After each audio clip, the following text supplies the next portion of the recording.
नमस्कार, आप देख रहे हैं इंडिया डेली। आपके साथ मैं हूं किरण। नमस्कार, आपके साथ मैं हूं मीनाक्षी रजत। 3 के सवाल में आज क्या है कुछ खास, सब कुछ आपको बताएंगे। नमस्कार, मैं हूं आपके साथ ऋतु। शुरुआत करते हैं आज का मुद्दा बांग्लादेश को, जिसको लेकर के हम चर्चा कर रहे हैं। यूनुस के राज में बांग्लादेश में कट्टरपंथियों को कानून का कोई खौफ नहीं है। हिंदुओं पर हो रहे अत्याचारों के बीच 17 साल बाद देश लौटे खालिदा जिया के बेटे तारिक रहमान पहले ही दिन जान से मारने की उन्हें धमकी मिली है। और वहीं देखें कि जमाते इस्लामी से जुड़े वकील बैरिस्टर शहरयार कबीर ने एक प्रेस कॉन्फ्रेंस के दौरान खुलेआम जान से मारने की धमकी दे डाली। इतना ही नहीं, उन्होंने भारत को लेकर के भी भड़काऊ बातें कही हैं। क्या कुछ कहा, इन सब पर चर्चा होगी। तो आपको बताएं कि जमात इस्लामी से जुड़े वकील बैरिस्टर शाहयार कबीर ने बिना किसी सबूत के ये दावा कर दिया है कि तारिक की भारत के साथ कोई डील हो गई है। शाहयार यही नहीं रुके, उन्होंने कहा कि रहमान भारत के साथ बैकडोर डील का ऑफर लेकर के आए हैं। हालांकि पहले ये कहा जा रहा था कि उनकी जो पैराशूट लैंडिंग हुई है वो अमेरिका के कहने पर हुई है, लेकिन यहाँ जमात की तरफ से एक नया दावा कर दिया गया है, एक नया झूठ फैला दिया गया है। अब इसी मुद्दे पर हम करेंगे चर्चा। आज के कौन कौन से वो प्रमुख सवाल हैं जो 3 के सवाल में हम पूछ रहे हैं, सबसे पहले वो आपको बताते हैं। तो पहला सवाल ये कि रहमान को जान से मारने की धमकी के पीछे आखिरकार कौन है, और दूसरा बड़ा सवाल ये कि तारिक रहमान की वापसी से क्या यूनुस सरकार अब खौफ के साए में है। और वहीं तीसरा सवाल, रहमान के ढाका में बड़े पैमाने पर स्वागत से क्या जमात की टेंशन बढ़ गई है। ये 3 सवाल महत्वपूर्ण हैं और आज हम इसी पर चर्चा करेंगे। एक बड़ा पैनल हमारे साथ यहाँ पर जुड़ा है। आपको बता दें, हमारे साथ यहाँ पर रिटायर्ड कर्नल कुणाल भट्टाचार्य जी जुड़ चुके हैं, रक्षा विशेषज्ञ, डिफेंस एक्सपर्ट। आपका बहुत बहुत स्वागत है सर। और वहीं हमारे साथ विदेशी मामलों के जानकार है निपुण आलम बयान, वो भी जुड़ चुके हैं। आपका भी बहुत बहुत स्वागत है। निपुण सर, सबसे पहले आपके पास आते हुए, क्या इससे और रहमान के आने से यहाँ पर टेंशन यूनुस की बढ़ गई है, और बढ़ गई है तो आने वाले दिनों में क्या कुछ इसका असर बांग्लादेश में देखने को मिलेगा, हम चाहेंगे इस पर आप अपनी बातों को रखिए। देखिए, क्या है कि पहले अगर आप बांग्लादेश की पॉलिटिक्स को देखते हैं तो मेनली 2 पार्टी वहाँ पे हुआ करती थी, अवामी लीग और बीएनपी। जमात जो है वो बीएनपी के साथ खड़ी होती थी और बीएनपी को सपोर्ट करके सरकार बीएनपी की बनती थी और बीएनपी ही कुछ मंत्री के पद जमात को दे देते थे। लेकिन जो मुख्य पार्टी है जिसके हम अवामी लीग, वो तो चुनाव से बाहर है, तो लिहाजा फाइट है 3 पार्टी के बीच में, जमात, एनसीपी और बीएनपी। पहले क्या था कि जमात ये मान रही थी कि एनसीपी हमसे निकली है तो अब हम बड़े भाई की भूमिका में होंगे और एनसीपी का हमें सपोर्ट मिलेगा और हम पावर में आएंगे। लेकिन जैसे ही बीएनपी वहां पे पावर में आई, यानी कि आपका फाइट करने के लिए खालिदा जिया के बेटे सीधे वहां पे आए बांग्लादेश में, तो कहीं ना कहीं जमात को अपनी जो एक कहते हैं जमीन जो है वो खिसकती हुई दिख रही है कि मेरी बात बनने वाली नहीं है। इसको लेकर कहीं ना कहीं जमात में, एनसीपी में क्या है, बेचैनी है, उसको लेकर हमको देखने को मिल रहा है। पर निपुण सर, ये बौखलाहट कैसी है, ये बौखलाहट कैसी है कि अभी देश के अभी सरजमी पर वो उतरे हैं, 1 लाख से ज्यादा लोग उस वक्त एयरपोर्ट पर नजर आए उनको रिसीव करने के लिए। ये बौखलाहट को लेकर के जरा बताइएगा कि इस तरीके की बात कर देना कि भारत के साथ बैकडोर पर बातचीत हो गई है, कोई डील साइन हो गई है, क्या ये क्या दर्शाता है कि वो जमात के तमाम लोग जो है वो डर गए हैं? क्या अब उनको लग रहा है कि आप एक्सपोज हो गए भैया? देखिए, एक बात यहाँ पे देखिएगा, मैं 2 प्रश्नों का उत्तर दूंगा। पहला उत्तर ये है कि जमात और एनसीपी को लेकर जो वहाँ सेकुलर फैब्रिक को पसंद करने वाले बांग्लादेशी लोग हैं, वो बिल्कुल निश्चित रूप से उनके पास कोई विकल्प तो बचा नहीं है, क्योंकि बीएनपी के अलावा अवामी लीग तो चुनाव पार्टी में है नहीं। तो मुझे लगता है कि जो वहाँ के सेकुलर फैब्रिक को पसंद करने वाले बांग्लादेशी हैं, वो मजबूरी में ही सही वो बीएनपी को क्या करेंगे, वोट करेंगे। रही बात जो रेडिकल, कट्टर रेडिकल होंगे, वो जमात के पास जाएंगे। बीएनपी का अपना वोट बैंक बीएनपी को मिलने वाला है और अवामी लीग का भी जो वोट बैंक है वो मिलने वाला है बीएनपी को। जो मैं देख पा रहा हूँ, मुझे लगता है कि उस स्थिति को लेकर जमात घबरा गई, पहली बात। दूसरी बात, वो क्यों बोल रहे हैं ऐसा? 1 दिसंबर को पीएम मोदी के द्वारा खालिदा जिया की हेल्थ के लिए कि वो जल्दी स्वस्थ हों, उनके द्वारा एक संदेश भेजा गया, जिसको लेकर 15 दिसंबर को बीएनपी पार्टी की बड़े लीडर ने पीएम मोदी को थैंक यू बोला कि आपने खालिदा जिया के लिए इस प्रकार से एक मैसेज दिया। अब वो इस बात को नहीं समझ पा रहे, क्योंकि जिहादी है जमात वाले, जिहादी है एनसीपी वाले, वो एक ये नहीं देखते डिप्लोमेटिक तरीका होता है। आवामी वहां पर सत्ता में थी तो भारत के साथ बहुत मधुर रिश्ते रहे हैं। बीएनपी के साथ ठीक है थोड़ा उतार चढ़ाव रहा है, लेकिन रिश्ते हमेशा से अच्छे रहे हैं बांग्लादेश के साथ। जमात जैसी पार्टी अगर आएगी तो वो कुछ ना कुछ करेगी और अपने देश का तो बेड़ा गर्क करेगी ही करेगी। वो बिना किसी सत्ता में आए हुए जब बेड़ा गर्क कर रहे हैं तो आने वाले दिनों में अगर सत्ता में आ गए तो उन्हें पता है कि वो अपने देश के साथ क्या करने वाले हैं। अब यहाँ पर रहमान ये कहते हैं कि वो आएंगे अपने देश के भविष्य के लिए, बेहतरी के लिए काम करेंगे। कर्नल, कहीं ऐसा तो नहीं है कि ये लोग घबरा गए हैं कि इन्होंने जो कट्टरपंथी विचारधारा को आगे बढ़ाने की कोशिश की थी उससे पीछे हट के फिर से डेवलपमेंट पे बात होने लगेगी और रहमान अगर डेवलपमेंट पे बांग्लादेश को लेकर के जाएंगे तो कट्टरपंथियों की बात कोई सुनेगा नहीं, जमात अपने पैर कभी जमा ही नहीं पाएगी। एकदम आपने सही पकड़ा, क्योंकि पहले सोचा था जब रहमान आया है, ये 17 साल बाद वो ब्रिटेन से आया और वो ब्रिटिश सिटीजन है। नाउ अभी 25 को आया है, 29 तारीख दिसंबर का last date of nomination file करना है और 31 दिसंबर को विड्रॉल करने का टाइम है। टाइम बहुत कम है, तो इसी के बीच में वेदर रहमान वोट में खड़ा हो सकता है क्या नहीं, ये डाउटफुल है। और पहले गमात बोल रहा था ये रहमान का बैकिंग कौन है, ये यूके का MI6 है या यूएसए का जो डीप स्टेट लॉबी है जो क्या अभी तक यूनिस को सपोर्ट कर रहा था।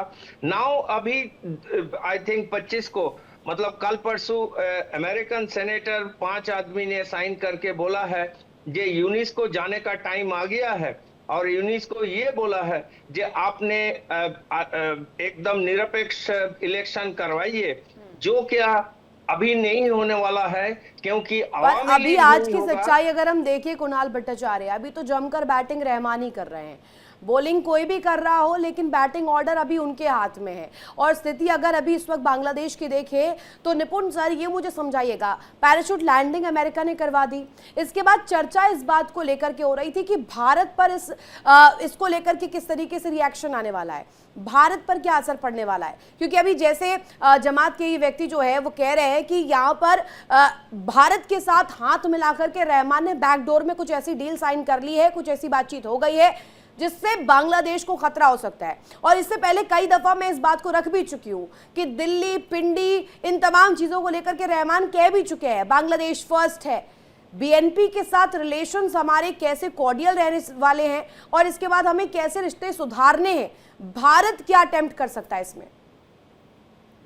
एक्चुअली जमात वो बात बोल रही है कि जमात ने जो पिछले 1 साल के अंदर जिस प्रकार का एक इन्वायरमेंट क्रिएट किया है बांग्लादेश में एंटी इंडिया, उसे वो कहीं ना कहीं कैच कर रही है। और अब देखिए ना, मैं भी बोल रहा हूँ चुनाव किन के बीच में होना है, बीएनपी और जमात के बीच में चुनाव होना है या एनसीपी के बीच में, यही 3 पार्टी है मेनली। तो बाकी छोटी मोटी जो पार्टी बनी है वो जमात से निकल के बनी है। तो जाहिर सी बात है जमात यही आरोप लगाएगा, क्योंकि उन्होंने जो एक इमोशन क्रिएट किया है एंटी इंडिया माहौल जो बनाया है। अब देखिए पहले क्या था कि अवामी लीग और बीएनपी में फाइट होती थी। बीएनपी जो थी वो आपका बांग्लादेश राष्ट्रवाद को लेकर चलती थी, एंटी इंडिया माहौल को लेकर चलती थी और साथ ही आपका इस्लामिक पहचान को लेकर चलती थी। अवामी लीग लेकर चलती थी सेकुलर और सोशलिज्म को, प्रो इंडिया माहौल को। अवामी लीग आउट है, तो कहीं ना कहीं जमात अपनी पॉलिटिक्स को करने के लिए वो एंटी इंडिया का स्टैंड लेना चाहती है और कहीं ना कहीं टैग लगाना चाहती है कि जो पहले अवामी लीग के ऊपर बीएनपी टैग लगाती थी कि ये प्रो इंडिया है, तो वही टैग। देखिए सारी पॉलिटिक्स जो होती है वो होती है कि आप किस प्रकार का पब्लिक में मैसेजिंग कर रहे हैं, अपना संदेश दे रहे हैं। तो जमात अपनी पूरी मैसेजिंग करने का, पूरा एक मैनिपुलेट करने का जो प्रयास है वो ये किया जा रहा है कि अब अवामी लीग तो रही नहीं, बीएनपी प्रो इंडिया हो गई है और हम जो एंटी इंडिया है, इंडिया हम पे अत्याचार कर रहा है। लेकिन मैं एक बात आपको जरूर कहूंगा, मैं समझता हूं क्या सिर्फ एक ऑल्टरनेटिव के तौर पर रहमान इस वक्त है, बांग्लादेश की जनता क्या उन्हें एक ऑल्टरनेटिव के तौर पर देख रही है? क्योंकि उनका भी ट्रैक रिकॉर्ड कुछ बहुत अच्छा नहीं रहा है। हम देखते हैं 2008 में जब वो भागे थे यहाँ से, बड़े आरोप उन पर लगाए गए थे, लंदन का रास्ता उन्हें करना पड़ गया था। लेकिन इस वक्त अगर हम कहें यूनुस को काबू में करने के लिए या सीधे सीधे लोकतंत्र के एस्टैब्लिशमेंट को लेकर अगर मैं कहूं, तो क्या अभी रहमान सबसे बड़े ऑल्टरनेटिव के तौर पर आ रहे हैं? आपने जो कहा मैं इसी बात को दोहरा रहा हूँ। देखिए मोहम्मद यूनुस कहाँ से आए हैं? मोहम्मद यूनुस आए हैं जमात और जमात के साथ में जुड़े संगठनों के आंदोलन के बाद यूनुस पावर में आए। कोई डेमोक्रेटिक प्रोसीजर से तो आए नहीं है। बीएनपी हो या अवामी लीग हो, ये दोनों कम से कम एक डेमोक्रेटिक तरीके से, डिप्लोमेटिक तरीके से काम तो करते थे। बस इतना जरूरत है प्रो इंडिया एंटी इंडिया, और इंटरनेशनल रिलेशन हो या इंटरनेशनल पॉलिटिक्स हो, वो बदलती रहती है। मैं फिर कहूंगा, अगर अवामी लीग वहां पर पावर में नहीं है तो जमात से लाख गुना बेटर बांग्लादेश के लिए भी, भारत के साथ संबंधों को लेकर भी हम बात करेंगे तो बीएनपी बेटर। अगर भारत का इतिहास देखें, आज भले एक प्रेस कॉन्फ्रेंस की जाती है, जमात की तरफ से भारत के लिए अनर्गल बयान भी जारी किए जाते हैं, लेकिन कर्नल, भारत का इतिहास यही है कि भारत ने कभी भी आगे बढ़ के ना तो किसी देश को थ्रेटन किया है, ना किसी देश पर कभी हमले किए हैं, बल्कि भारत उन देशों में है जो शांति की वार्ता के लिए हमेशा जाना जाता है, शांति के पथ पर हम आगे बढ़ते हैं। और बांग्लादेश को मैं ये दावे के साथ सर यहाँ पर खड़े होकर के कह सकती हूँ कि बांग्लादेश को भारत से कोई खतरा नहीं है। जिसके साथ वो बैठा हुआ है, यानी कि पाकिस्तान के साथ, चीन के साथ, उनसे जरूर इसे खतरा हो सकता है। आने वाले वक्त में भारत ही, इन्हें दरवाजे जब खुलते हैं तो इन्हें भारत ही नजर आता है कि अब कहाँ भागना है, तो भारत की तरफ भागना है।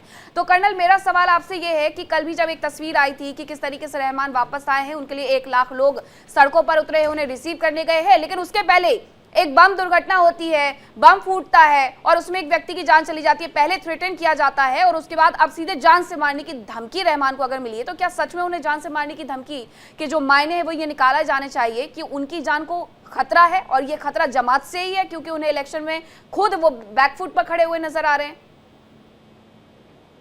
जी, मैं पहले ही आपको बताना चाहता हूं कि कभी आप कोई कॉन्फिडेंस के साथ ये नहीं कह सकता है। मैं आज का कोई खबर मैं पढ़ रहा था इंटरनेट में, जो भारत अभी बांग्लादेश को ले सकता है, क्योंकि सारी जगह में हमने देखा है जो देश दूसरे देश को कैप्चर किया है, जो इस पाकिस्तान को हरा के बांग्लादेश बनाया है, तो बांग्लादेश अभी भारत उसका गलती समझ रहा है, तो वो बोल सकता है जो हमने शेख मुजीबुर रहमान को टेम्पररी लगाया था लेकिन वो चले गए, तो अभी जैसे चाइना तिब्बत को लिया हुआ है, तो भारत का मैप के अंदर 1947 तक तो वो इंडिया का पार्ट था।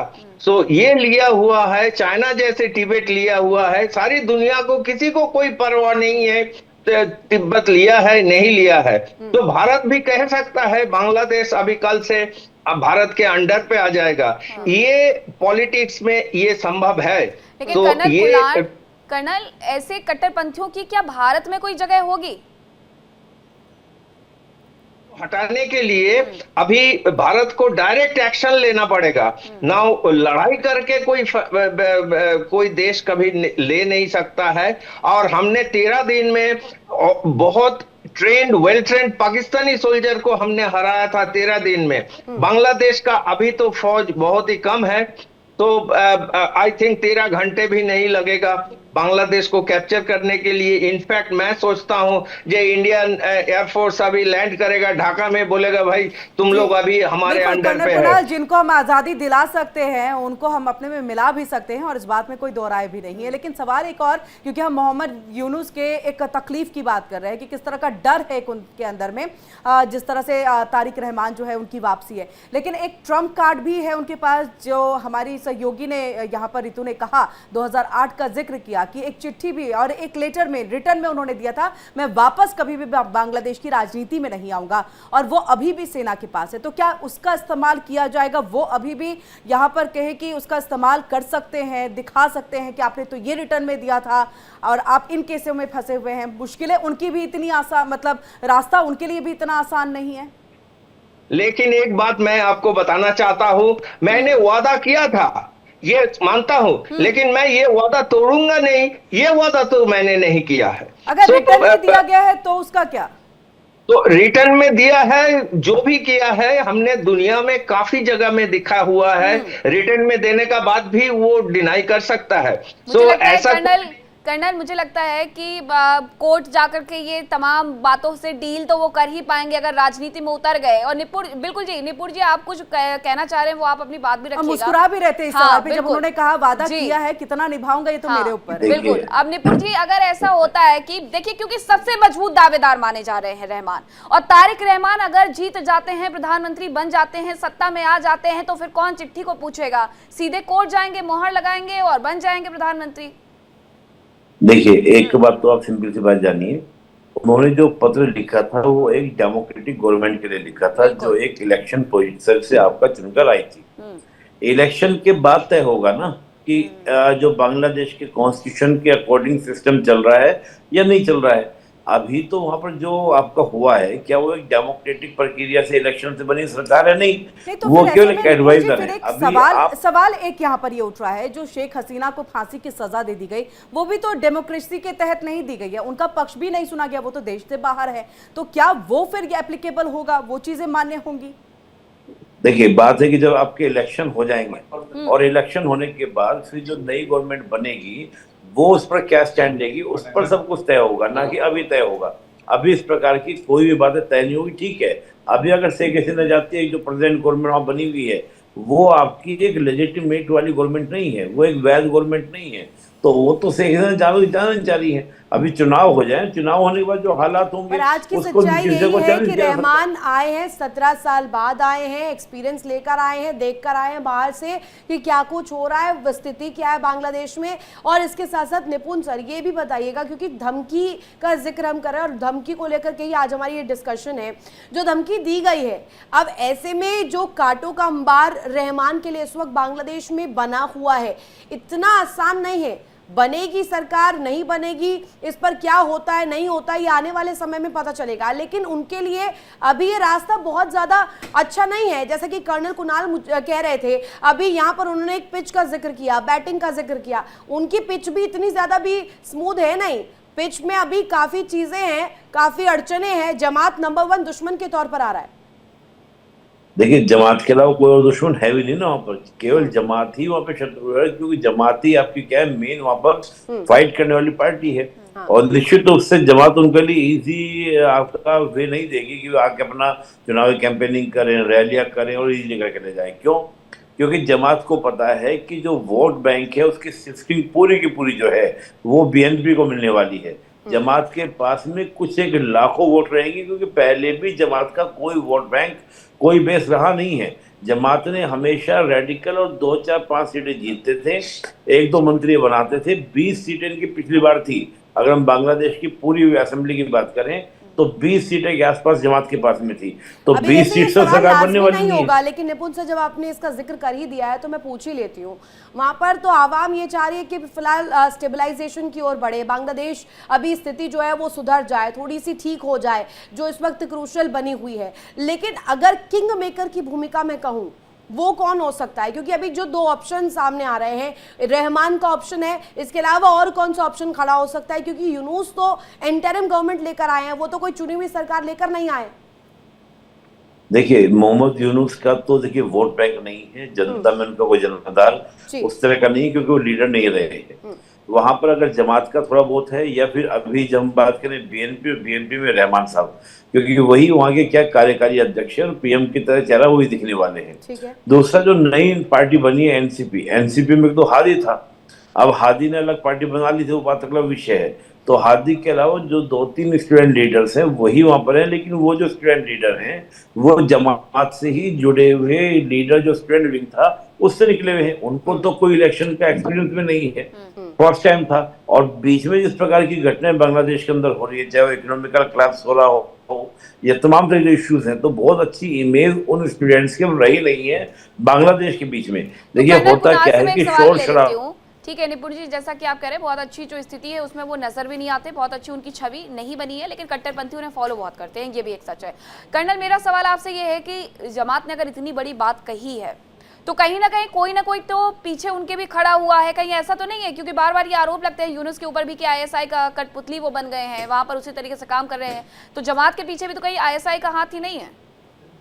एकदम है, जरूर है, क्योंकि अभी पहले ये रहमान आने का पहले ये बोल रहा था ये यूके से आया है बिकॉज वो MI6 उसके पीछे होगा, या यूएसए का लॉबी है यूनिस को हटाने के लिए। आप लोगों को मैं याद दिलाना चाहता हूं, आपका ऑडियंस को, जे अभी भी बांग्लादेश का प्रधानमंत्री है शेख हसीना। शेख हसीना ने जब निकला हुआ है तब वक़्त जमान को कोई रेजिग्नेशन लेटर नहीं दिया हुआ है।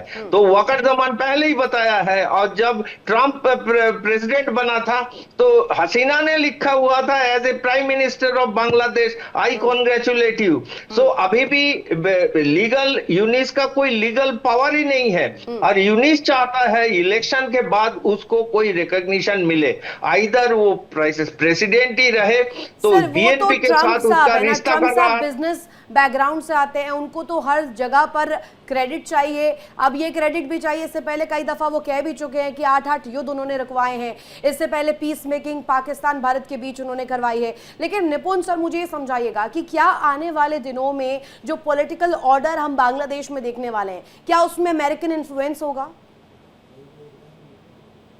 देखिए, अमेरिका का वहां पर प्रभाव रहने वाला है, इसमें कोई दो राय नहीं। पाकिस्तान का इन्फ्लुएंस होगा तो अमेरिका का भी इन्फ्लुएंस होगा।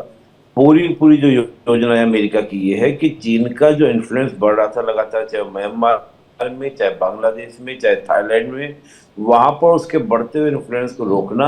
और जिस प्रकार से वो तैयारी कर रहा था कि म्यांमार से बे ऑफ बंगाल में पहुंचे, तो अमेरिका का ये कि थाई कनाल या म्यांमार रूट को यूज ना करने दिया जाए, तो अपनी प्रेजेंट को मजबूत करने के लिए। नहीं तो आईएसआई की इतनी हिम्मत थी, पाकिस्तान की इतनी हिम्मत थी कि वो बांग्लादेश में जाके कुछ कर दे। मैं तो नहीं मानता हूँ बगैर अमेरिका के। America is the father of the Pakistan, तो अमेरिका उसके मतलब पाकिस्तान अमेरिका के बगैर जाए बांग्लादेश में कुछ कर नहीं सकता था। तो मैं ये मान के चलता हूँ कि अमेरिका का पूरा इन्फ्लुएंस रहने वाला है, और यहीं पर हम देखेंगे कि भारत को किस प्रकार अपनी डिप्लोमेसी। लेकिन मैं इतना मान रहा हूँ, अगर बीएनपी पावर में आती है तो कम से कम एक डिप्लोमेटिक चैनल स्टैब्लिश होंगे। जमात जिस प्रकार के स्टेटमेंट दे रही है कि 7 सिस्टम में कब्जा कर लेंगे, हम ग्रेटर बांग्लादेश बना देंगे, उस प्रकार की हमें चीजें देखने को नहीं मिलेंगी। हाँ, ये जरूर है कि उग्र राष्ट्रवाद देखने को मिलेगा। कनेक्ट करता हुआ एक सवाल ये कि हमारे देश के एडजेसेंट जो कंट्रीज है, जो नेबरिंग कंट्रीज है, चाहे बात हम नेपाल की करें, म्यांमार की करें, या अन्य देशों की बात करें, अगर कहीं पर भी इसी तरीके की जो स्थिति है वो उत्पन्न होती है, व्यवस्था चरमराती है, तो कहीं ना कहीं इस बात का जिक्र किया जाता है कि डीप स्टेट्स का जो इसमें रुख है वो कहीं ना कहीं हो सकता है। नेपाल की स्थिति हमने देखी थी, वहां पर जो स्थिति बिगड़ी उसके बाद खुद ही उन लोगों ने संभाल लिया। लेकिन क्या यूनूस सरकार वो कठपुतली के तौर पर निकल के सामने आ रही है, जो कि कहीं ना कहीं उनके हाथों में एक प्रे बन चुकी है, ट्रैप में फंस चुकी है, जो खुद भी नहीं चाहते निकलना? और जो अगर डेट्स की बात मैं करूं, चुनाव कराना है नहीं कराना है, उन्हें डिले कराना है, ये मंशा क्या कहलाती है? नहीं, देखिए, अभी जो स्थिति मुझे लगती है कि चुनाव की स्थिति वहां बन रही है, क्योंकि ये भी आपको पता होगा कि बांग्लादेश ने पूरे इंटरनेशनल कंट्रीज को, सभी को ऑब्जर्वर बनाने के लिए इन्विटेशन भेज दिया है।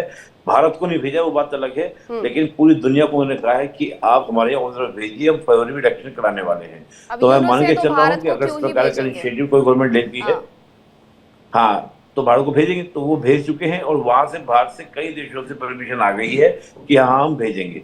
तो मुझे लगता है कि यूनुस कहीं ना कहीं चुनाव की बिल्कुल प्रिपरेशन में है, और इसी चुनाव की प्रिपरेशन को लेकर ही वहां पर आपके क्या है, रहमान जो है पहुंचे हैं कि हाँ, उनको भी ये बात है कि चुनाव जमात ये जानती है कि अगर आज की डेट में कोई जीत सकता है तो वो रहमान ही जीत सकते हैं। ऐसे में उन्होंने ये धमकी दे दी खुले तौर पर। कर्नल कुणाल, बांग्लादेश की स्थिति अभी ये है कि गिद्ध की तरह आंख गड़ा करके बहुत सारे देश बैठे हुए हैं। पाकिस्तान भी बैठा हुआ है, चीन भी बैठा हुआ है, और साथ साथ अमेरिका तो देख ही रहा है कि चल क्या रहा है। अमेरिका को लेकर के ही सबसे पहले ये जानकारी मिली थी कि पैराशूट लैंडिंग करवाई गई है तारिक रहमान की वहां पर।